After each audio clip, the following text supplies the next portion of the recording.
So we're here with Rukmini, Devi, Dasi. Thank you very much for joining us on this auspicious day in LA. We're celebrating Prabhupada Festival centered around Prabhupada's daughters with a focus on how Prabhupada exhibited compassion to them. And Rukmini joined, I think, at 16 years old and Right. very young age where it was an unusual situation for someone to join that young. So maybe you can take me back there. What was your family like? Were you raised in a particular religious family, and how did you come to meet Prabhupada, and what changed your faith essentially, if you did have a faith growing up? Well, I'm from a Jewish family, but they were sort of a secular, non-practicing Jewish family. I think a lot of Jewish people, after the Holocaust, they just couldn't understand how a merciful God could allow that to happen. So I was sort of the only one in the family who was interested in religious thought. And yeah, so it was kind Okay, of New York, kind of a my right. father was from New York, so whatever. And then what led to your ability or the circumstance where you came across Prabhupada, and what inspired you to continue on searching? Well, I was actually in San Francisco when I met the devotees. I was 16 and I was in San Francisco. And I think you and all of your viewers know what was going on in San Francisco, 1967, 1968. So it was the summer of 1968 when I met the devotees at the Frederick Street Temple. And it was a beautiful oasis in the midst of, the sort of what was becoming the decadence of the Haight-Ashbury scene. It had been something idealistic and it was quickly deteriorating. So I met this, it was a wonderful, I always think of that temple as it was a real power chakra. The devotees there, the six who went to London, Shamsundar, Malati, Yamuna, Gurdas. So I went with those that group of six plus one, baby. I went with them to Montreal. They were on their way to London to start the Krishna consciousness in London. And they were going to Montreal, Canada to meet Srila Prabhupada and ask for his blessings. I had not met him before, only through their eyes. And when we came in, I have to say it sounds a bit perhaps sentimental or maybe impersonal or whatever, but there was really a gigantic Jyoti, Brahma Jyoti light around Prabhupada. When I saw him, he was just like, magnificent light all around him in that Mhm. room.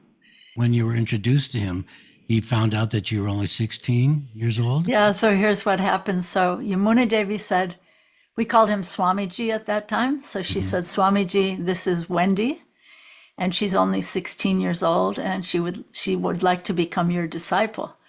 So Prabhupada, so our topic today is Srila Prabhupada's compassion. And Srila Prabhupada was so interesting because Srila Prabhupada, I could see he said, but where are her parents? So his compassion, he was really feeling the pain of my parents. Here's this 16-year-old girl out on the loose, away from her, what's going on here? So I felt that he was feeling the pain of my parents. And so, yeah. So then, yeah, that was the beginning of meeting Srila Prabhupada.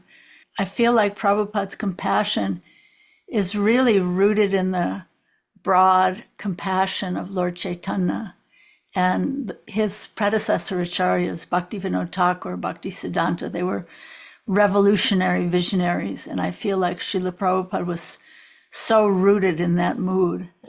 And if I can, could I read just one little paragraph from a letter he wrote to Himavati? Sure, go ahead. Okay. I just think this is so indicative of his compassion. So he wrote, this is a letter from December 1969. Prabhupada wrote to her, my god sister, he said, personally, I am so much engladdened that the pairs of young boys and girls who I have placed in householder life are doing so nicely in the Western world. When Lord Chaitanya delivered Jagai and Madhai, he was also a householder. But when Jagai and Madhai were actually reclaimed, his wife Vishnu Priya was not there.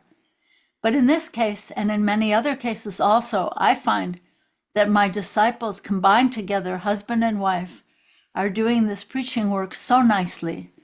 So I am especially proud how my householder disciples are preaching Lord Chaitanya's mission. Let's see.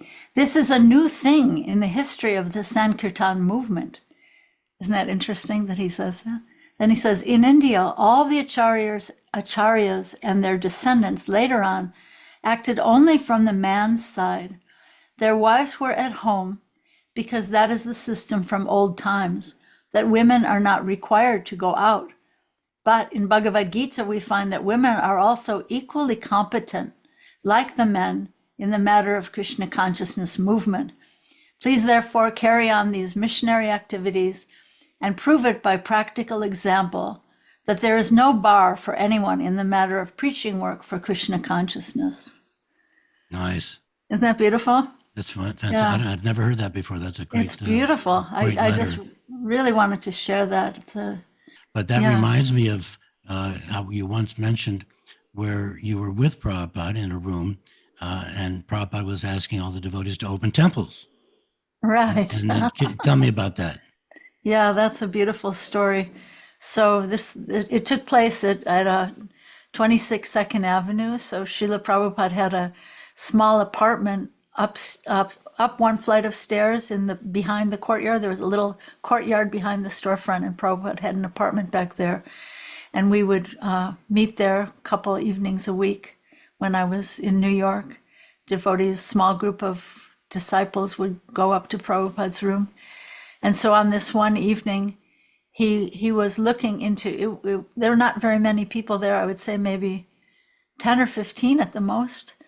And he was looking at each one of us in the eye, very studied, very strategically, very personally and intently, looking at each one of us, saying, I want each one of you to open a temple somewhere. And I was so young, and I'm still a bit impetuous, but I was worse then. So I just said, even the girls, Swamiji. And my comment made him just start laughing. He was laughing, and he was saying, yes, there is no difference between the boys and girls. When you are teaching or preaching Krishna consciousness, there is no difference. And I think this is a very important instruction that, maybe our ISKCON society has come away from that understanding in the recent years.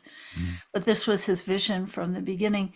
And then he started to talk about Janavi Devi, the wife of Lord Nityananda, and how she was leading the whole Sankirtan movement during her day. And so that was a great beacon of inspiration for me. So I was in New York for some time, and they had acquired a new temple. The second New York temple was at 61 Second Avenue. It's still a storefront, but it was a much nicer storefront, it kind of much more spiffy, and it had been a tuxedo shop. So there were mirrors all around the perimeter, and it was a nicer storefront, one flight of stairs up. And the devotees, the leaders of the temple, were writing to Prabhupada that, oh, Prabhupada, you're going to love the new temple. It's a palace. It's just like a palace, and you're just going to love it. And I was thinking, oh my goodness, what's going to happen when he comes? Is he going to be angry? Is he going to be disappointed? It's a storefront. It's another storefront. Why are they calling it a palace? I was very apprehensive of what's going to happen when he actually comes. So, so he comes, and he comes up the stairs, and he's looking all around, looking at the new space. And then he sat down on his Vyasasan, and he said, I prayed to Krishna to send me one moon. But Krishna, he said, I did not want so many stars, only one moon. But Krishna has sent me so many moon-like boys and girls. such compassion, such appreciation for our little broken ragtag endeavors. And, I'm sure it inspired you though as well. yeah, it was very, very beautiful to see his, I mean, that's the walk, right? I think we have to awaken compassion. We have to awaken appreciation, gratitude. I think we talk a lot about yajna. We use the Bhagavad Gita uses the word yajna, sacrifice. But what is yajna? It's gratitude. It's appreciation for everything that's come from our source. Right. So in one, I don't know if you're probably well aware of a letter Prabhupada wrote to the devotees in Los Angeles that you are all sent by my Guru Maharaj. Such appreciation, such gratitude that he was saying otherwise, by myself, I came here alone, empty handed, without any help, without any support. So you've all been sent by my Guru Maharaj to help me. So his appreciation was so palpable. And I think we really need to imbibe that. We really need to reflect that and pay it forward, shine it forward, because that's what that's what will touch people's hearts. And at my initiation, he told the story of Rukmini for the first time. The devotees hadn't heard that story yet. So he was very, very gracious. And he said, so Krishna can accept any, he told the story of the kidnapping of Rukmini, right? And then he said, so Krishna can accept any number of beautiful girls. He said, you are a beautiful girl, and Krishna can accept any number of beautiful girls. So one day Krishna will kidnap you. So that was Prabhupada's compassion, his charm. And then he said something, then he gave a real lifelong instruction that I think is an instruction for me, but I think for all of us. He said, you're a beautiful girl, now become, and this is how, to me, I think of it as him, opening the heart with those kind words and then injecting the medicine.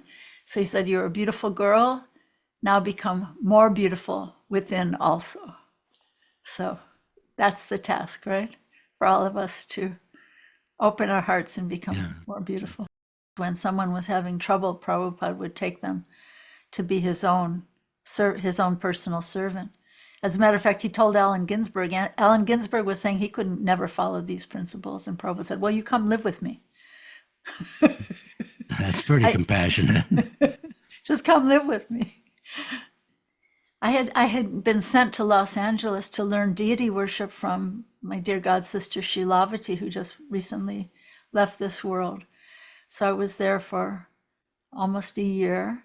And then I came back to Boston, and the temple where I was serving as pujari. I came back and I was trying to, maybe not so humbly, but I was trying to institute some of the things I'd learned in Los Angeles. And I was meeting with a lot of obstacles. Devotees were saying to me, well, that's how they do it in Los Angeles. This is how we do it here. And kind of a lot of inertia. And I wasn't getting much traction trying to introduce some of these standards that I'd just been taught. So then I had this dream that the deities were on the altar and the curtains opened and the deities were gone. So that really spooked me as a pujari. So I wrote to Prabhupada and I said, because he had been saying that deity worship is without bhava is only idol worship. So I wrote to him, I took it on myself. I said, Prabhupada, my own negligence, I haven't done a good job. And now because of my negligence, the deities have disappeared. And I don't have any bhava, and how am I supposed to get any bhava? Otherwise, this is idol worship. That was basically the gist of the letter. And so then Prabhupada wrote me this letter back, which if you read it in the letters book and you don't really know the context, it's a little unusual. But Prabhupada wrote this letter back and he just listed all these items of cleanliness, shower regularly, cut your nails, do this, do that, all these different items of cleanliness. And then he said, and then the bhava will come. So it was really interesting, sweet exchange, Prabhupada's compassion. So training us in the different standards of Krishna consciousness was also his compassion.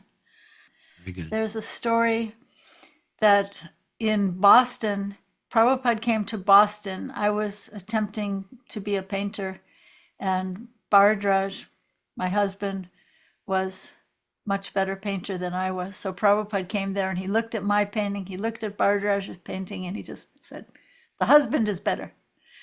And it was true.